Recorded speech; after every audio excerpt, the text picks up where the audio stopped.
Hey there, Nixie here, older but none the wiser. Today I'll be building a house and then flipping it inside out.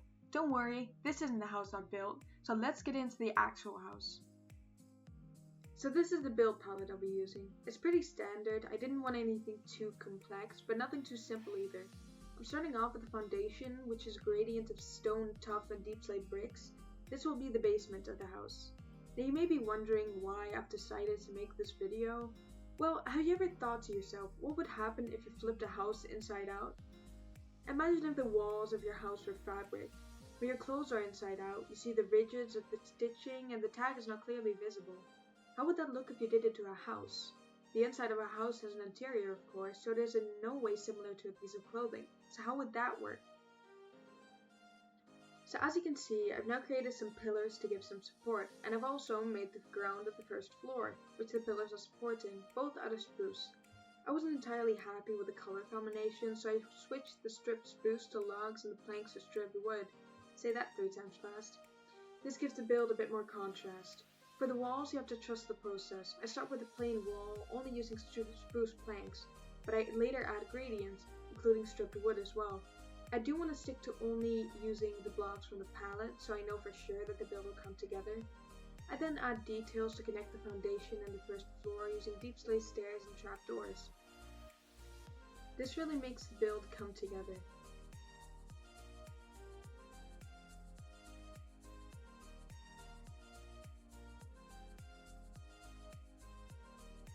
At this point I was happy enough with the design, but something still felt off. I continued to build the roof though, so I could figure it out later. I couldn't decide which roof suited the design more, so I decided to build both until I was sure of my choice.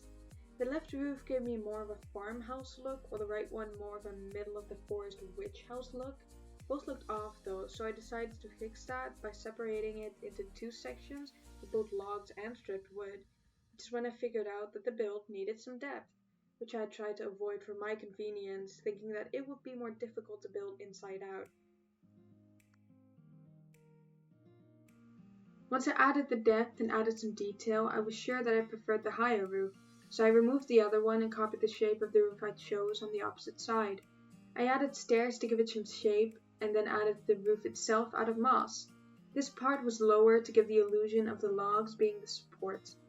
Then it was time to add details, for which I used trapdoors, moss carpets, and finally grass blocks.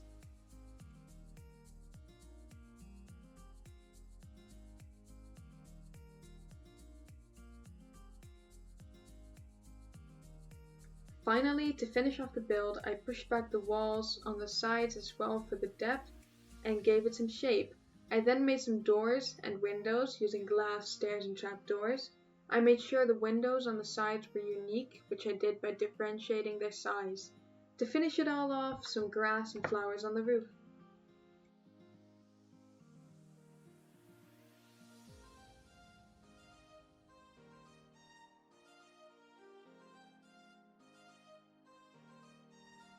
Now it's time for the interior. I started with the basement. The walls of the basement were brick, so I made this floor and later the ceiling out of spruce to mix up the colors. I added a bookshelf, a ladder, a chair, and a table with a candle on top to make it seem like an old house while still giving the basement a purpose.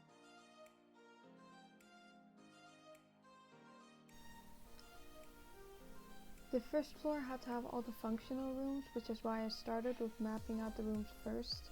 The back of the room was purely for stairs, both the stairs to the basement and the ladder to the attic, with which I may or may not have struggled a bit. The bedroom was small with a bed, nightstand, and cupboards. I did not have space for a full living room, so I made it a hallway living room. I then changed the floor once again to switch up the color.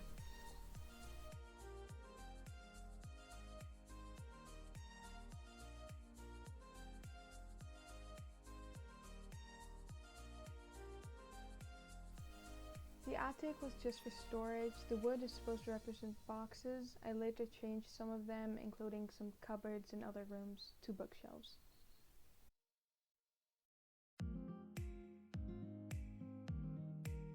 So as you can see, this is the final product. I did add stairs and a balcony because the doors actually needed to go somewhere. So now the interior and the exterior is finished, so now I will be building this house exactly but inside out. Just like with the house, I started with the foundation, which, other than the pillars, looked the same inside out.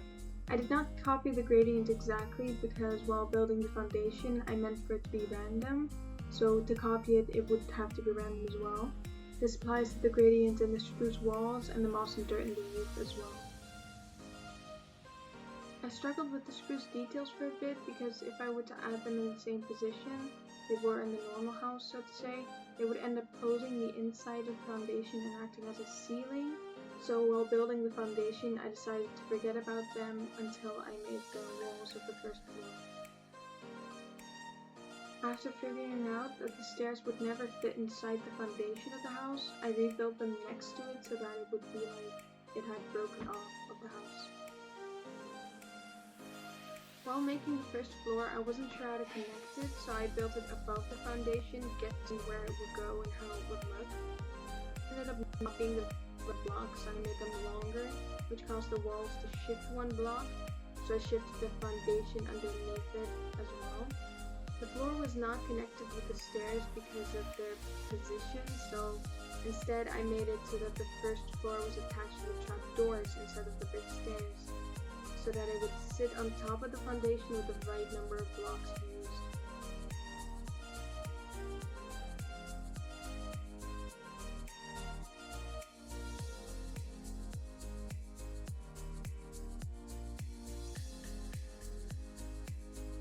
I then started to add details to the outside of the house, which were now reversed, meaning on the outside of the house there were now no details around the windows because that was the same inside before.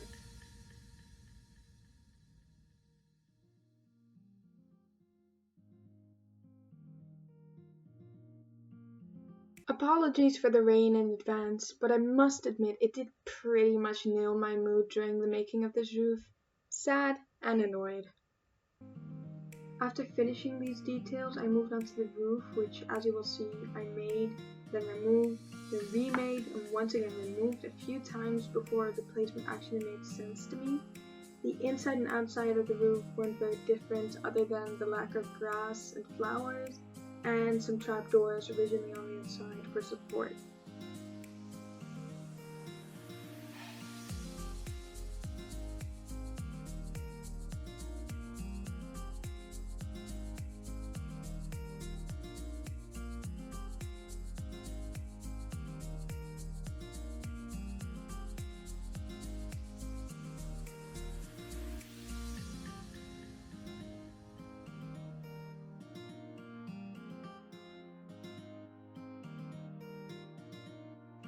I had split the basement exactly in the middle, so I had the staircase on one side of the house while the bookcase was on the other side.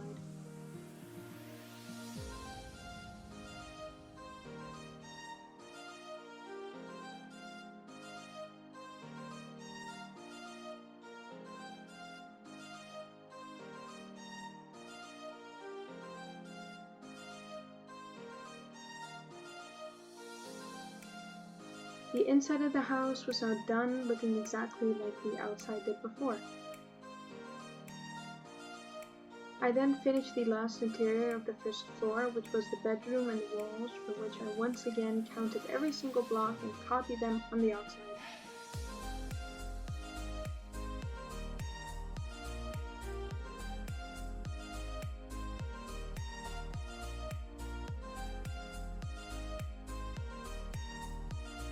It was now time for the last piece of in/exterior, which was the attic, which I decided to keep in one piece unlike the other rooms.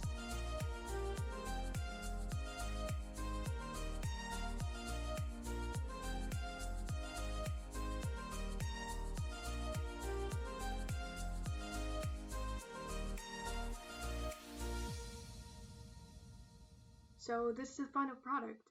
And if you're still wondering why I've made this video, it's because you're still watching. That's why. And if you enjoy this content, you would like to see more, please leave a comment down below, either saying what else you would like to see or giving feedback on this video. I would really appreciate it, and I hope to see you in the next one. Bye bye!